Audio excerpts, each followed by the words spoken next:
تولد تاجیکستان و جان را استودیوی مرکزی رادیو زودی از شهر پراگ تقدیم میکنیم. شعله گلخواجه هستم. سلام. در برنامه خبری 27 آگوست این موضوع ها را داریم.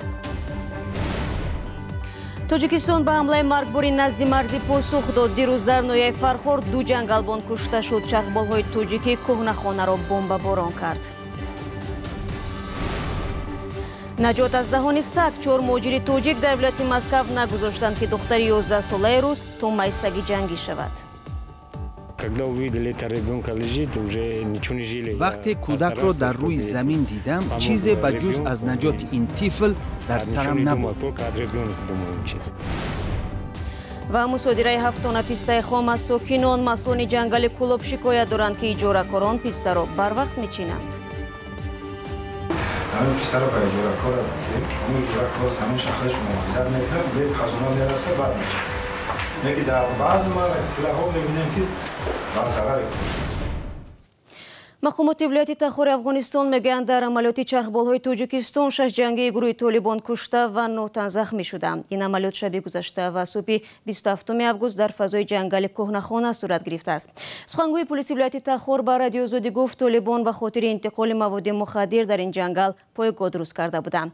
عملیات چرخبال‌های تاجیک در حالی انجام شد که روز 26 آگوست جنگلبانان تاجیک در حدود نویای فرخور از آن سوی مرز مورد هدف حمله گروه اصلاح بعد قرار گرفتند.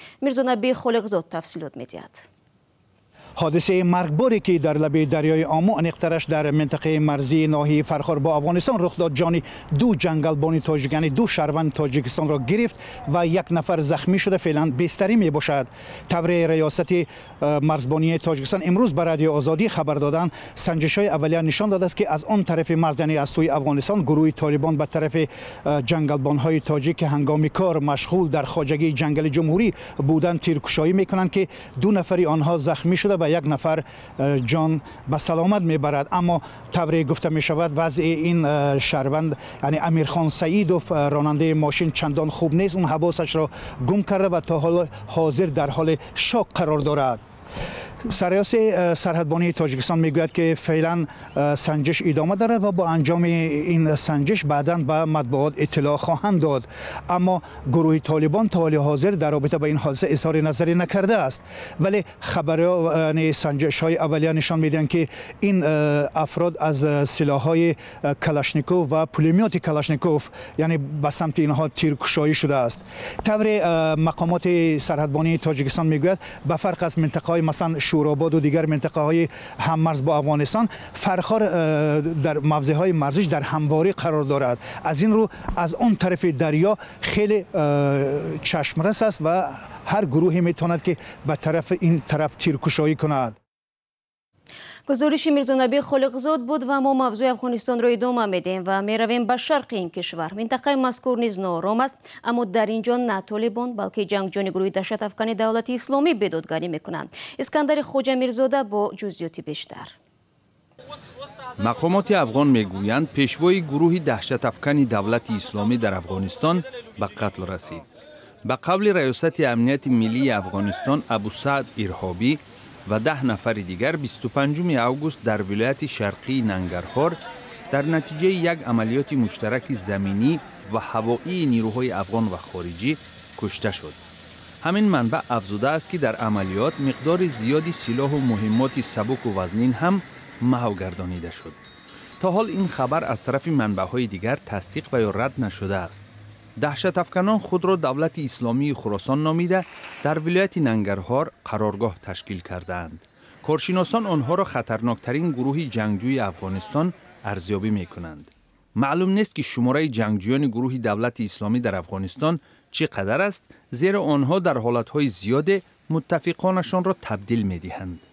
نظامیان ایالات متحده آمریکا تخمین می کنند که در افغانستان تا 2000 نفر عضو گروه دهشت افکنی دولت اسلامی می باشد. رو میریم به موضوع دیگر. مقامات جنگل منطقه کلوب از خام چیدن پیسته ها بانگی استراب میزنند و میخواهند جزا برای این عمل سخت‌تر شود. جمع‌آوری پیسته خام برای یک بخش مهم اهالی محلی منبع اساسی درآمد شده است. بسیار ساکنان از نبود کار چیدن پیسته را برای عائله‌های خود یک وسیله اصلی تامین روزگار میدانند. اما مسئولین میگویند باید اجازه نداد که پیسته تاجیکی نابود شود. گزارش امرین علیمov را در این باره با هم میبینیم.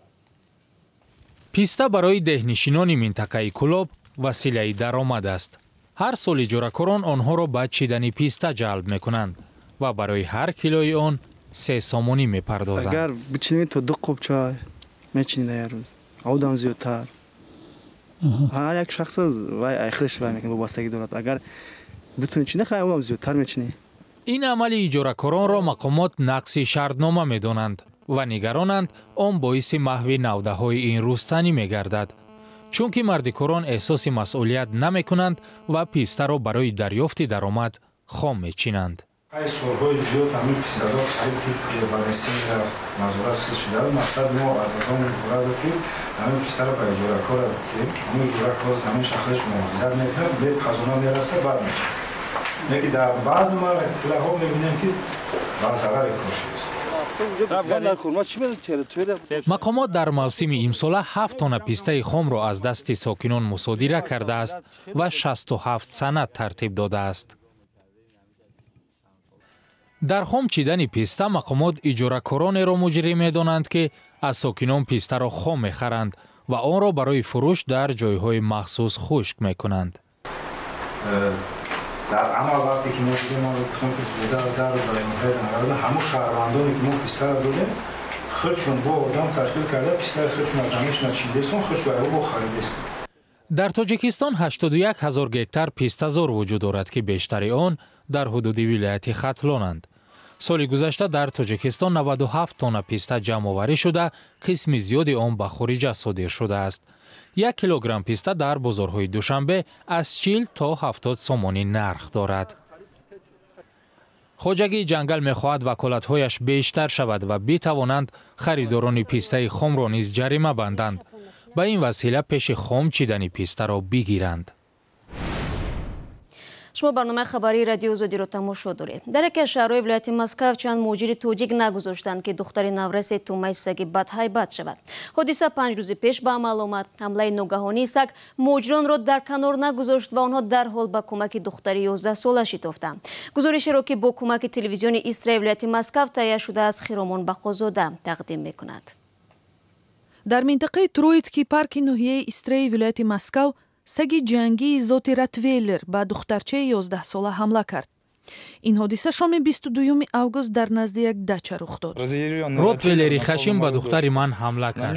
аз ҷои зиёди баданаш газид ки ба саломатиаш хатар дорад, аз ҷумла аз гарданаш газид. дар ҳоле ки худи падар дар кор буд, модар калони духтари осебдида дар бораи ҳамлаи саг аз дугонаҳои Настя хабардор шуд. духтарчаҳо омада ба тирезаи мо садо карданд. гуфтам чӣ гап шуда бошад. онҳо дар ҳоли тарс гуфтанд бо Настя чизе шуд. ҳамлаи саг замоне рух дод ки се духтари ноболиғ аз кӯчаҳои деҳа гаштугузор мекарданд. саг гӯё Саидро шикор мекард ки ногаҳон пайдо шуда ба як нафари онҳо ҳамла кард. садои кӯмакхоҳии духтарҳоро коргарон, муҳоҷирони тоҷик шунида ба ҷои ҳодиса шитофтанд. садои фарёдро шунидам, хеле баланд буд. ман бо ҳамкоронам ба даст бел гирифта ба он су давидем. мо 4 нафар будем. дилшод Тоҳиров гуфт ки ин ҳодиса дар лаҳзаҳои чанд рух дод ва ӯ заррае ҳам фикр накарда ва натарсида амал мекард. агар ин шаҳрванди Тоҷикистон дар ин ҷо набуд, худо медонад ки оқибати ҳодиса чӣ мешуд. вақте кӯдаки дар замин афтодаро дидам, ман фақат фикр кардам ки бояд ба ӯ кӯмак кунем. ростӣ фақат дар бораи ҷони кӯдак фикр кардам. шумо ҳам фарзанд доред? худоро шукр, 6 фарзанд дорам. ба кӯмаки тифл соҳиби хонае ҳам шитофт ки Дилшоду ҳамватанони дигараш дар он ҷо кор мекарданд. яке ҳамон лаҳза роҳи хунгузари гардани духтарро басту дигаре дока мебаст. сеюми аз дасташ медошт ки аз ҳуш наравад. дилшоду коргарон баъдан духтарчаро ба мошин савор карда 1.5 километр роҳро то сари роҳи калон бурданд ва дар он ҷо ба дасти ёрии таъҷилӣ пештар даъватшуда супурданд. падари Настя Роман мегӯяд ки намедонад чӣ гуна Дилшоду ҳамкоронашро барои наҷоти ҷони духтараш ташаккур кунад. сокинони деҳа ба Дилшод як сабад тӯҳфа бо маводи ғизо тақдим карданд. инчунин каме дертар як гӯсфанд ҳам ҳадия оварданд. ҳоло Дилшоду ҳамроҳонаш ба полиси Русия дар таҳқиқи ин ҳодиса ва ҳам ба ҷавобгарӣ кашидани соҳиби саги дарранда кӯмак мекунанд. برنامه را ادامه میدیم. روز 26 آگوست در ایالت فلوریدای آمریکا مسابقه بازی کامپیوتری به تیرپرانی انجامید. شخص حمله‌آور یکی از بازیگران بوده است. جایزه سبقت کامپیوتری $25,000 را تشکیل میکند و ظاهراً شخصی که به بازیگران دیگر آتش کشید از مغلوب شدنش به خشم آمده بود. ادامه از مومن احمدی. در شهر جکسونویل ایالت فلوریدا ایالات متحده آمریکا یک مرد بعد باختش در مسابقه بازی‌های کامپیوتری از سلاح آتش کشاده 2 نفر را به هلاکت رساند. در حمله 9 کسی دیگر جراحت برداشتند. سپس حمله‌گر خودکشی کرد. شریف جکسونویل میگوید مسئول حمله دیوید کاتسی 24 ساله بوده است. اداره فدرالی کشف در تحقیق حادثه کمک می‌رساند. ما ماشین فرد متهم را یافتیم. فکر میکنم در همین نزدیکی ها در کدام مهمانسرای شب گذرانده بود. سبقت فوتبال آمریکایی مدن 19 در طرفخانه مرکز تجارتی جکسونویل لندین واقع در ساحل شهر جریان داشت. هنگام تیرپرانی از آنجا پخش مستقیم نمایش داده میشد. بنا به معلومات روزنامه محلی مرد حمله‌گر یکی از شرکت‌داران بازی بود اما آن را باخت. تشکیل کنندگان بازی حادثه مذکور را حالت ناگوار نام برده و وعده دادند که با مقامات همکاری خواهند کرد. برمیگردیم به تاجیکستان. شماری از نهادهای تاجیکستان از حکومت درخواست کردند که برای راه یافتن معیوبان به مقام و منصب‌های دولتی امتیاز بدهند. تا به حال از حساب معلولان همگی 12 نفر همچون خدمتچی دولتی ثبت شدند که خیلی کم است.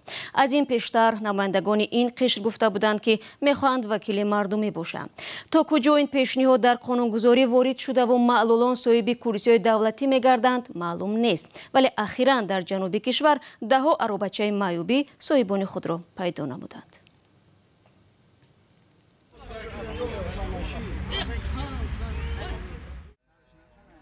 با معلولان شهر کلوب عروبه هدیه شد.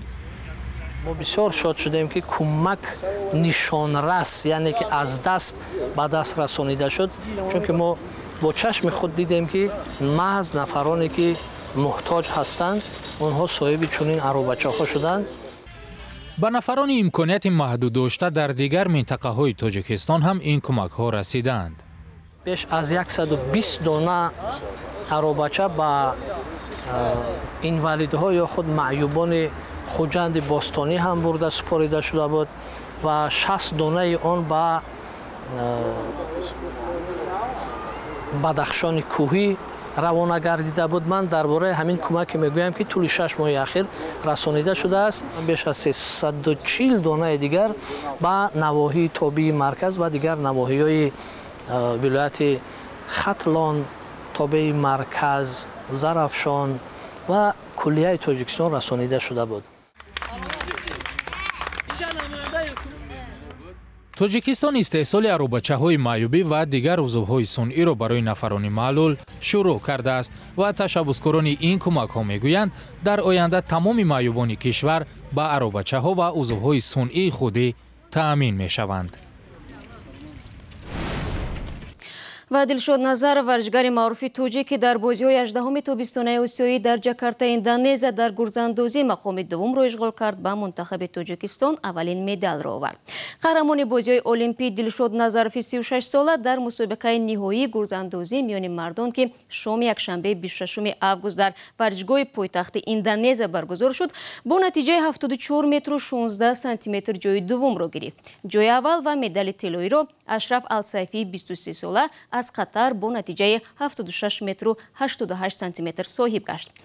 زاده دیگری تاجیکستان سهراب خوجایفی 25 ساله که ازبکستان را نمایندگی نمود با نتیجه 74 متر و 06 سانتی متر جای سوم را از آن خود کرد و با مدال برنجی مکافاتانیده شد. ضمناً این نتیجه بهترین او در موسم امسال می باشد. بجز دلشاد نظرов به دسته تاجیکستان شاگردش عبدالرؤف موسویفی 22 ساله هم داخل بود. او با نتیجه 58 متر و 95 سانتی متر جای پیش از آخران 11 را گرفت. این چند مطلبی بود که تا این لحظه در اختیار داشتیم. خبرگزاری‌های بیشتر رو در وبسایت ما پیدا کنید و همچنین در آزادی ویدیو یوتیوب ببینید. تشکر برای همراهی و تا برنامه فردا خدا نگهدار.